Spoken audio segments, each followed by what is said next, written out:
Jurassic World မှာဝင်ကျေးပေးစရာမလိုပဲနဲ့ free လဲလို့ရတဲ့မိုင်စားနေရာတွေရှိတယ်ဆိုတာသိတယ်အခု Jurassic World ကိုတောင်းမှဖြစ်ပါတယ်ကျွန်တော်နဲ့တူထိုက်ကြည့်ပြပါ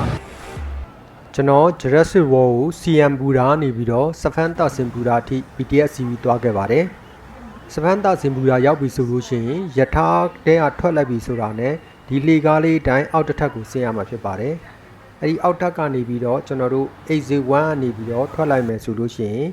လှည့်စီးဖို့အတွက်မြစ်စိတ်ကိုရောက်မှာဖြစ်ပါတယ်ဒီ ferry စိတ်ကနေပြီးတော့ free ferry boat တွေစီးပြီးတော့ဆက်သွားမှာဖြစ်ပါတယ်ခင်ဗျာဒီနေရာကိုသွားမယ်ဆိုလို့ရှိရင်ညနေပိုင်းလေးသွားဖို့ကျွန်တော်ကြံပြုချင်ပါတယ်လှည့်စီးရင်းနဲ့ကြောက်ပြားမြစ်ကမ်းမှာရှိတဲ့ဘန်ကောက်မြို့ရဲ့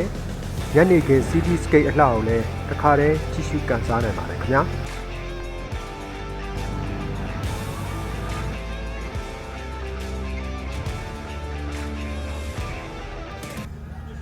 ကျွန်တော်တို့လေစိတ်ကနေတက်လိုက်ပြီဆိုတာနဲ့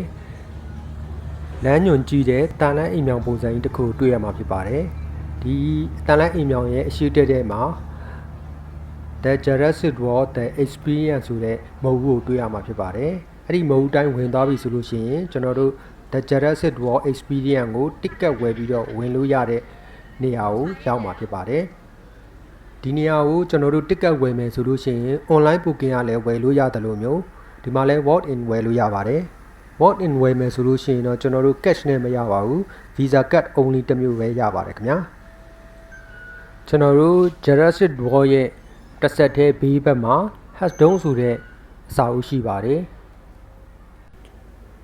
Hatdome အစာအုပ်ဟာဆိုလို့ရှိရင် Better World Better Future ဆိုတဲ့ကမ္ဘာကြီးရေရှည်တည်တံ့ခိုင်မြဲရေးအတွက်အဓိကထားပြီးတော့ကမ္ဘာလုံးပုံစံမှန်လုံးအိမ်ပုံစံဖန်တီးတည်ဆောက်ထားတဲ့အဆောက်အဦနေရာတစ်ခုလည်းဖြစ်ပါတယ်။ Hatdome အဆောက်အဦရဲ့အထဲမှာဆိုလို့ရှိရင်လည်း decoration တွေကိုတကယ်ကိုဆွဲဆောင်မှုအပြည့်နဲ့ပြင်ဆင်ထားတာကိုတွေ့ရပါတယ်။ Hatdome အဆောက်အဦရဲ့မြေညီတက်မှာရှားပါးမွေမျိုးစိတ်တွေကိုလည်းအခုလိုမျိုးမှန်လုံးအိမ်တွေနဲ့ထည့်ပြီးတော့ပြသထားပါတယ်။ဒါကြောင့်မလို့မွေတွေကိုအနီးကပ်လေးလာတွေ့ရှိနိုင်ပါတယ်ခင်ဗျာ။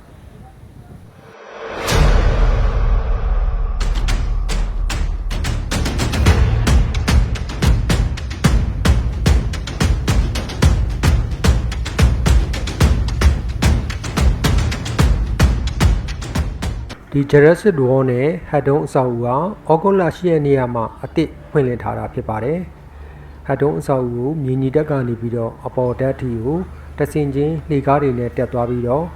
အဆင့်တိုင်းမှာအေးဆေးဆေးနဲ့အနားယူအပန်းဖြူလို့ရအောင်ခုံတဲ့ဇွဲတွေကိုလည်းအများပြချပြီးတော့စီစဉ်ပေးထားပါတယ်ခင်ဗျာ။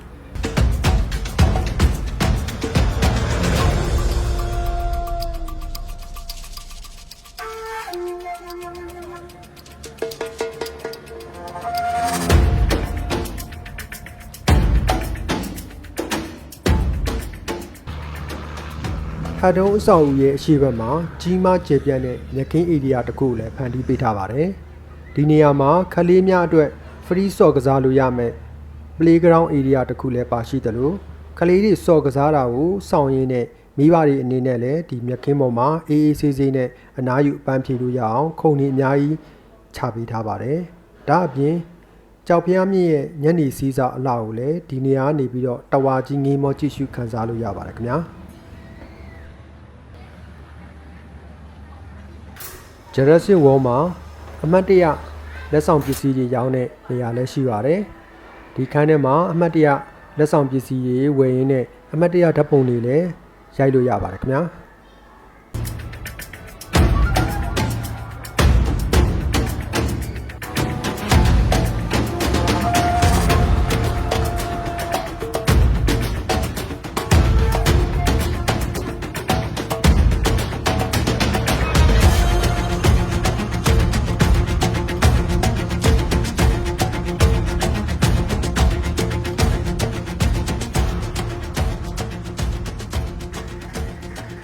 ညဘက်ရောက်ပြီဆိုတာနဲ့ဒီ Hatdome အဆောက်အဦမှာရှိတဲ့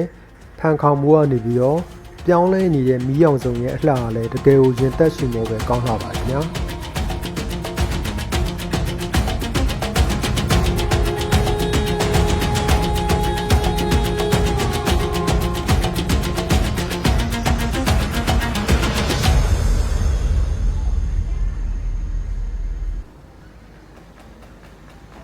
ဟာတုံးအဆောက်အဦရဲ့အပေါ်တက်ကနေပြီးတော့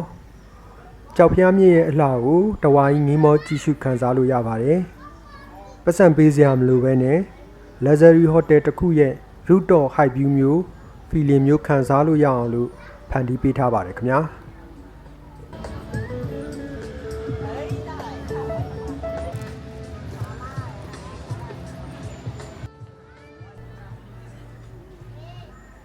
ဒီ rooftop မှာမြက်ခင်း area အကျယ်ကြီးရှိပြီးတော့ဒီနေရာမှာအေးအေးဆေးဆေးရုပ်ရှင်ကြည့်ရှုလို့ရအောင်လဲခုံတွေအများကြီးချပေးထားပါတယ်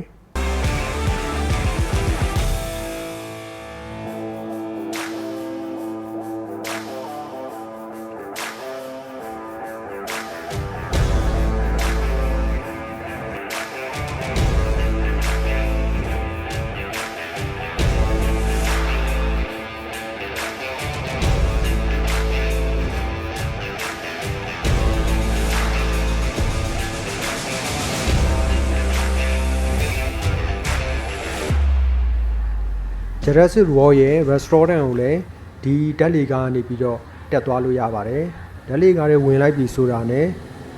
LED ဘုတ်တွေကနေပြီးတော့ဖန်တီးထားတဲ့ animation တွေကြောင့်တကယ်ရေတခွန်ထဲကိုရောက်သွားတဲ့ feeling မျိုးခံစားရအောင်ဖန်တီးပေးထားပါတယ်ခင်ဗျာ Jurassic World နဲ့တစ်ဆက်တည်းမှာရှိတဲ့ Asia Team River View Night Market ကိုဝင်ပြီးတော့လက်ဆောင်ပစ္စည်းတွေဝယ်ခြင်းနဲ့စားတောက်တွေစားခြင်းနဲ့ဆိုလို့ရှိရင်လည်းတခါတည်းဝင်ရောက်လည်ပတ်နိုင်ပါတယ်ခင်ဗျာဒါကြောင့် Jurassic World ကိုရောက်တဲ့အခါလက်မှတ်ဝယ်မရခဲ့လို့ရှိရင်လည်းအခုလိုမျိုးအခမဲ့အပန်းဖြေလို့ရတဲ့နေရာတွေအများကြီးရှိတယ်ဆိုတာရိုက်ကူးတင်ပြပေးလိုက်ပါတယ်ခင်ဗျာအားလုံးကျေးဇူးတင်ပါတယ်ခင်ဗျာ